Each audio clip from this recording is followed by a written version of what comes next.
Good morning students. Welcome to the second term of the history subject. Today we are going to learn about lesson number 8 civil disobedience movement. Refer to textbook page number 36. As we know, the complete independence was passed in the Lahore session. Mahatma Gandhi decided to launch the civil disobedience movement. Now, before starting this movement, Gandhiji had put many demands in front of the British government, and one of the demand was to cancel the salt tax. But it was been rejected by the British government. Therefore, Gandhiji decided to launch satyagraha all over India. How? By breaking the Salt Act. As we know, salt is an important ingredient of the food of the common people.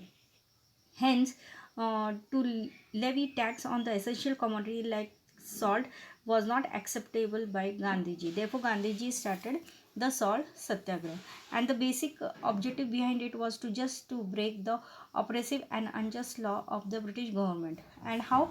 By peace. Therefore, Gandhiji chose Dandi, a seashore in Gujarat, and began the Salt Satyagraha. On March 1930, Gandhiji set out from his Sabarmati ashram with 78 followers to launch the Salt Satyagraha. Nearly 385 kilometers was covered on foot. On the way, Gandhiji started to give speeches and he appealed the people to join the civil disobedience movement fearlessly. Due to the Gandhiji's speeches, message of civil disobedience movement it spread everywhere. On 5th April 1930, Gandhiji reached Dandi, and on 6th April, Gandhiji broke the Salt Act by picking up the salt that was lying on the seashore of Dandi, and the civil disobedience movement started all over the country. Now let us learn about the Peshawar Satyagraha. In the northwest frontier, Khan Abdul Ghaffar Khan, he was the most loyal follower of Mahatma Gandhiji, and he is also known as Frontier Gandhiji. Frontier Gandhi. He founded the organization Khudaye uh, Khidmatgar. On 23rd April 1930, he started the satyagraha at Peshawar.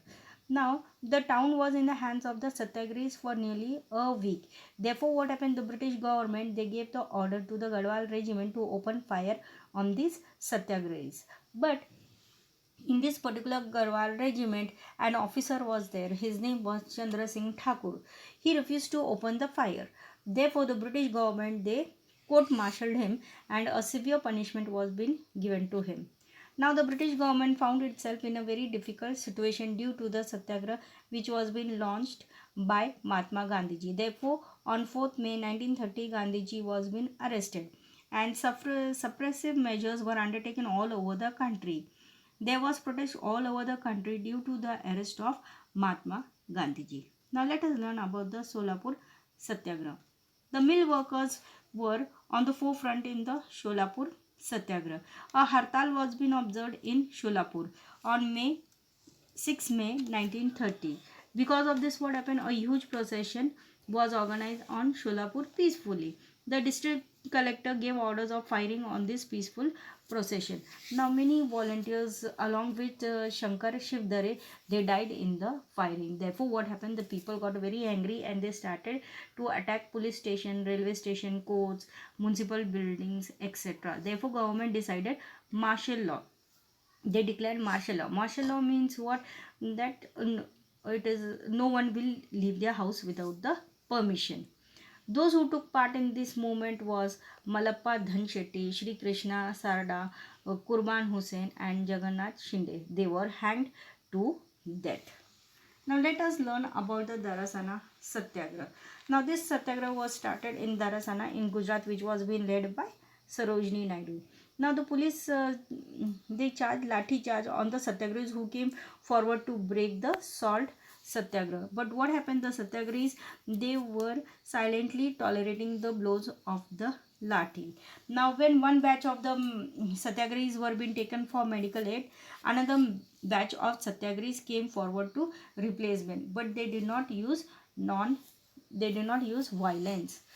Now in Maharashtra, salt satyagraha took place at Vadala, Malwan and Shiroda.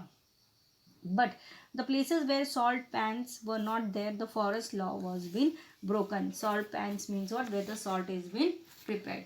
There were jungle satyagrahas at Bilashi, Sangamner, Kalawan, Chinner and Pusad in Maharashtra. And here what happened, the tribal people also took part in the Satyagraha in large numbers. Now let us learn about the sacrifice of Babu Genu. In Mumbai, there was a protest or revolt against the foreign goods. The vehicles which were transporting foreign goods were being stopped. Babu Genu, he was a mill worker from Mumbai, and he was the leader in this particular movement. Therefore, he came in front of the truck which was carrying the foreign goods. So the police people, they warned him not to come in between. But still, what happened, to stop this particular truck, Babu Genu, he lied on the road. The police warned him, but still he did not move from his place. Therefore, he was being crushed under the truck. Babu Genu gained martyrdom. Do you know? Let us learn some of the features of the civil disobedient movement. All these movements were limited only to the urban areas, but because of this, it became a nationwide movement, and people from rural areas also started participating in this particular movement. Women also took active part in the movement, like Kastuba Gandhi, Kamala Devi Chattopadhyay, Avantika Bai Gokhale, Lilavati Munshi, Hansa Mehta. They led the Satyagraha. Now, the movement was based on non-violence. The British government was trying to suppress this particular movement, but the people, they protested unarmed, without arms. Due to this, the Indian people became very fearless. Now they were not afraid about the British government. Now let us learn about the Round Table Conference. Now, in the opinion of the British Prime Minister Ramsay MacDonald, while this civil disobedience movement was going, so what happened? The constitutional issue regarding India should be thought again. Therefore, for this particular purpose or reason, he organized a conference or a meeting at London, and this conference was being called as Round Table Conference. Now, in the period from 1932-32, three Round Table Conference were being organized. Now, let us learn about first Round Table Conference. MacDonald was the chairman of the Round Table Conference. Now, representatives of England and India, they participated in this particular conference. Now, here leaders like Dr. Baba Sahib Ambedkar, Sir Tej Bahadur Sapru, Barrister Jinnah, etc. were included. Now, in this conference, they discussed on various topics. The topics were generally like responsible government should be there at central level. Establishment of federal state in India. Federal state means what? There are two states, two governments, that is at the central level and state level. Now, representative of different political parties in India and the rulers of princely states. Princely states means at that time India was not one full country, it was being ruled by the prince. So therefore, the princely state, they participated in this particular conference. However, the Indian National Congress did not participate in this. So it was very important, according to the British, that this is the biggest party. If they do not participate in this particular conference, it was meaningless. Therefore, the first round table conference was not successful. Now let us learn Gandhi-Irvine Pact. The British Prime Minister, he expressed the hope that the Indian National Congress will participate in the second round table conference. Therefore, the Prime Minister, according to the appeal by the Prime Minister, the Viceroy released Mahatma Gandhi and other leaders from the prison to have a conducive atmosphere, and the Congress will participate in this second round table conference. Therefore, a pact was been signed between Mahatma Gandhi and Viceroy Irvine, which was been known as Gandhi-Irvine Pact. According to this pact or agreement, the British government assured that the system of responsible government would be given in the Constitution of India.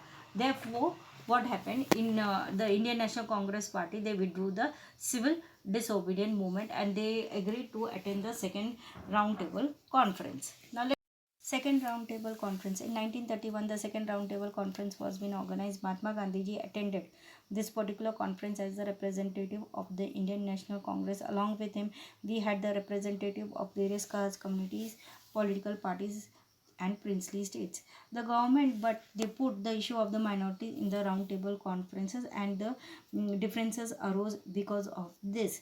Gandhiji tried to mediate in between, and so that we come to a certain conclusion, but was unsuccessful. Therefore, Gandhiji became disappointed and he returned to India. Now let us learn about the Pune Pact. Dr. Baba Sahib Ambedkar, he was representing the Dalits in the Round Table Conference. Therefore, what he did, he demanded a separate electorates for the Dalits. After the second Round Table Conference, the British Prime Minister Ramsay MacDonald, he declared communal awards. According to it, what happened? The Dalits were given the separate electorates. Gandhiji went to fast unto death at Yeroda jail because he did not like the decision regarding granting of separate electorates on the basis of caste. Otherwise, what would happen? There would be a division in our country.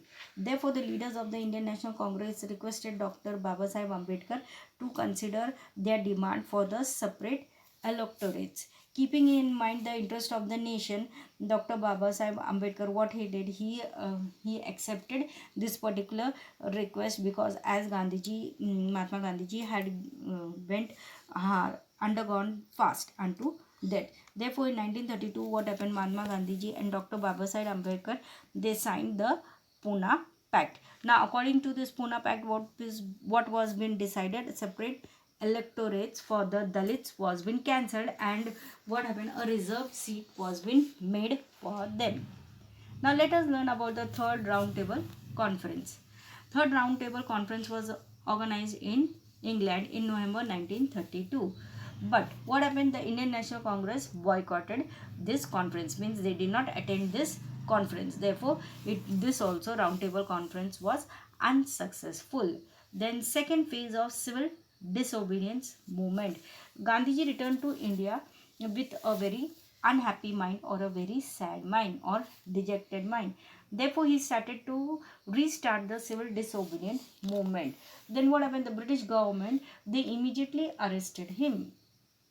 And there was unhappiness amongst the people because the leader was being arrested, and government wanted to stop this particular movement, so therefore they used inhuman oppressive methods. Everywhere the civic rights was being cancelled. Then the Indian National Congress and its associated institutions, they were declared as illegal. All over India there was restrictions. Restrictions were also there on national newspaper and literature. Finally, then in April 1934, Gandhiji withdrew the movement, and thus we can say that the phase of the civil disobedient movement, it came to an end. I hope you must have understood this particular lesson. If you have any query, kindly contact. Thank you.